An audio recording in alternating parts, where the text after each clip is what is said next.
I couldn't hold his helmet bag, but anyway, it was kind of neat to say you were co-driving with Phil Hill.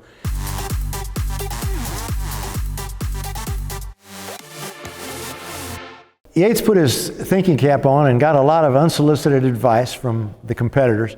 He decided, all right, I'm going to do a time distance rally for 85. That way we can have a specific criteria for how we're going to give points.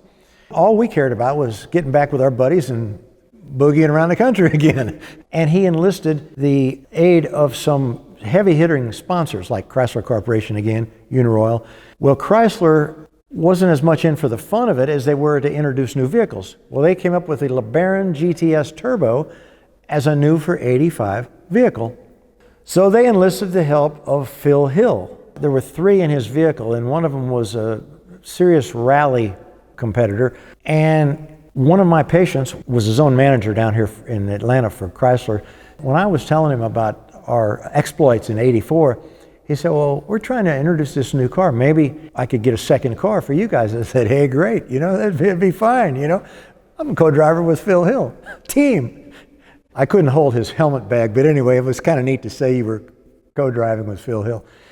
So they gave us a second GTS Turbo.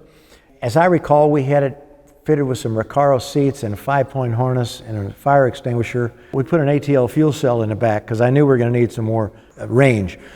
The dealership hooked it up, and we had some problems with transferring from one tank to another, and it was a nightmare basically. But we didn't adjust the suspension, and we had no rally equipment. We had a stopwatch. That was it. So our ability to do this correctly was minuscule. But here we go. We started at Detroit, and Shirley Muldowney, the Top Fuel champion, was recovering from a terrible crash she had in Canada, and she was in a wheelchair. But she flagged us off, and we had, again, some fairly conspicuous decals on the car. Ralph Nader got egg on his face the first event, because we did all this, had no problems, and it made him look like what he was. And he was really serious in '85. He tried to get a court injunction to stop this event. He even enlisted accident victims who from traffic accidents in wheelchairs to block the starting line in their wheelchairs to prevent us from starting this event. As unbelievable as this is, it happened. The vehement outrage that he and his cronies up in D.C. were exhibiting, this is indicative of the severity of their anger.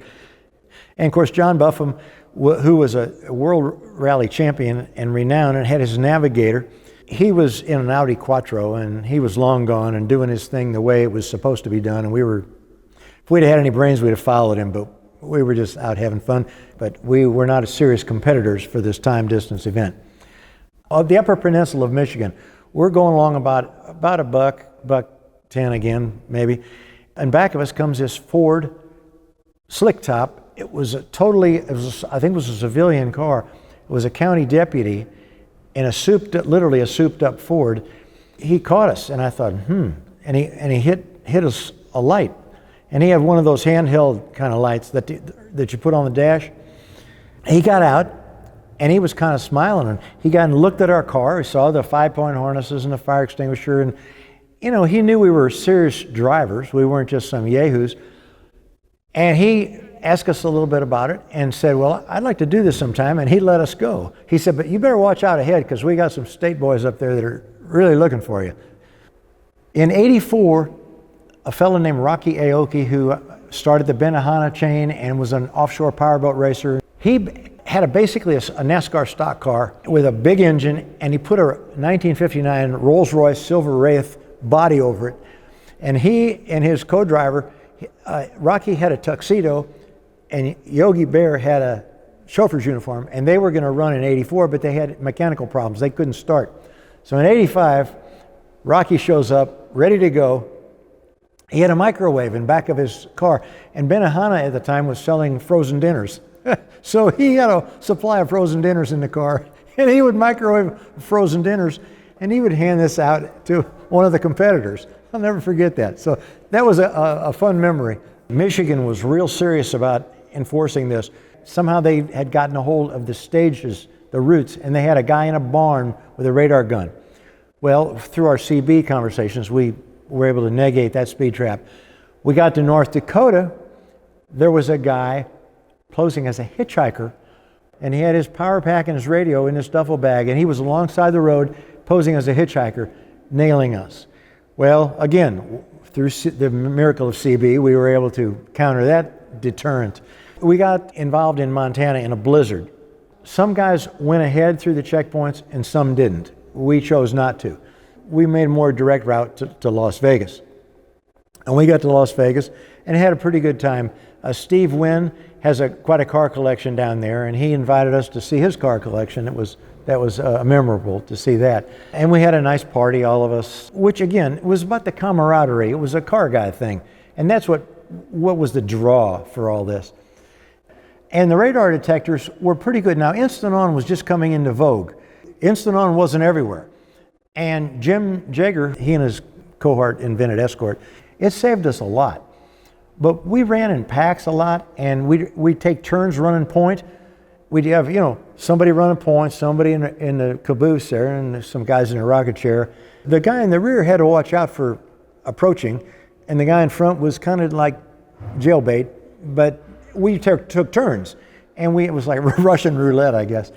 California was really good at not using radar and getting us. When we left Redondo Beach, Carroll Shelby flagged us off. Chrysler was debuting a Shelbyized version of the GLH. He was there as the Shelby GLH representative or whatever, just a car guy that we all love and remember. And it was nice to be able to sit the night before and chat with him. And it was just a blast to be with a bunch of car guys at the Portofino. When we were going through Arizona, a guy came up in back of us. We had a backup light. One of our pet peeves was when we'd pass somebody and they'd give us the brights in '84. And I thought, how are we going to counter this? So I had the bright idea of putting a high beam backup light, a rally light, aimed backwards.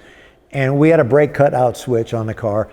I was kind of fatigued. I hit the wrong light. Well, this was a policeman coming up back of us. So I hit the high beam. He really didn't like that. So I think I got nailed for 90 something. I can't remember now, but I got a ticket for that and something else about impeding the vision of somebody. I don't know. And they were fairly serious in Arizona, and some of our cohorts got nailed in Arizona pretty heavy. Because coming down from Vegas, we were wanting to really have some fun, and it's open country, and whatever. So but I remember hitting the wrong switch, and that light came on, and I thought, oh Lord, what have I done now? Because boom, boom, the lights came on. So we went on, and I remember we got down and went through Texas. Leonard Hughes and Paul Candies were a famous drag racing duo, and they had a shop in Houma, Louisiana. They had a big Cajun cookout there. Again, we went to Brumos in Jacksonville, had a good time there with Brian Redmond and his group. Then we went back up through Virginia towards Detroit, and all of us were amassing all these huge penalty points. We had thousands, and Buffum finished the race with 50 penalty points in his Audi Quattro. He won, of course, but when he got into Ohio, they were waiting for us again. And a bunch of guys got nailed. I didn't get a citation there.